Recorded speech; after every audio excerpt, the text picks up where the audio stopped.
Mikä siinä nyt on niin kauheata, että mä oon palkannut varainhoitaja? Eikä se nyt ole ihan sama, kuka niitä rahoja hoitaa, kunhan niitä hoidetaan vain järkevästi. No, tietenkin. Mä vaan jotenkin loukkaannuin. Niin. Koska mä palkkasin sen varainhoitajan vastoin sun ehdotusta, niinkö? No niin, mutta oikeassahan tietysti oot. Tuottoisat sijoitukset on tietysti fiksumpi valinta kuin rahojen tilillä makuuttaminen. Niin minäkin sen asian ajattelin. Hei, anteeksi Ismo.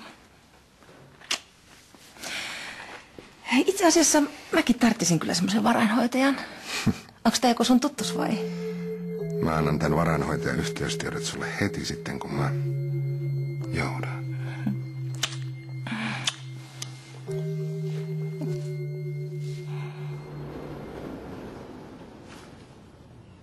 Ajattelin, että rakentaisimme salkun, hajautetun salkun. 2/3 rahoista käyttäisimme sijoitusrahastoihin. Saaks mäkin katsoa? Tietenkin. Ja loput voisi esimerkiksi käyttää joukkolainoihin. Tarkoitan joukkolainoihin. Ja, tai parempi idea ehkä rintamamiestalot. Rintamamiestalot. Mä en näistä kyllä paljon ymmärrä, mutta kuulostaa viisaalta.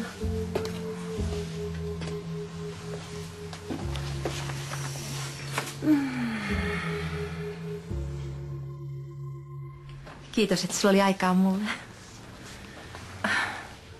Sä oot tosi luotettava ja rehellisen tuntoinen mies. Ja sinä olet viehättävä nainen. Kohteliaskin vielä. Oikein tällainen vanha ajan herrasmies. Oi, miten ihanaa partavettä. Saanko mä? Miten miehekäs tuoksu. Mulla menee ihan jalat alta. Perhana, mitä nainen! Mitä ihmettä sä teet? Anteeksi. Törkimys. Teen susta ilmoituksen.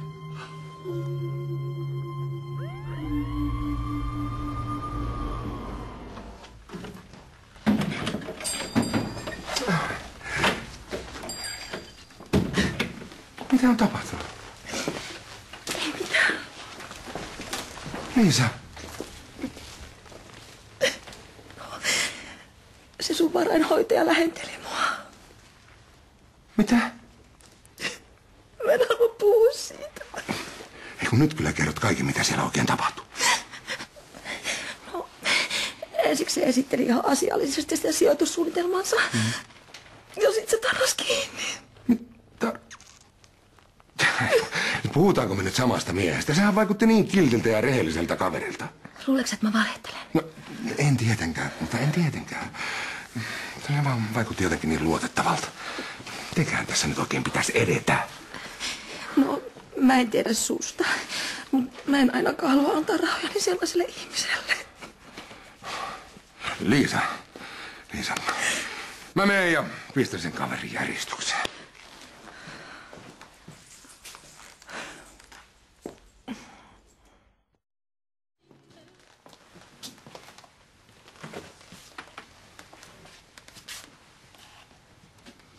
Mitä tämä merkitsee? Sano sinä se. Tämä on väärinkäsitys. Väärinkäsitys. Sun äitis oli väärinkäsitys. Mä suosittelin sua mun naisystävälle varainhoitajaksi. Ja sä meet ja kähmit sitä.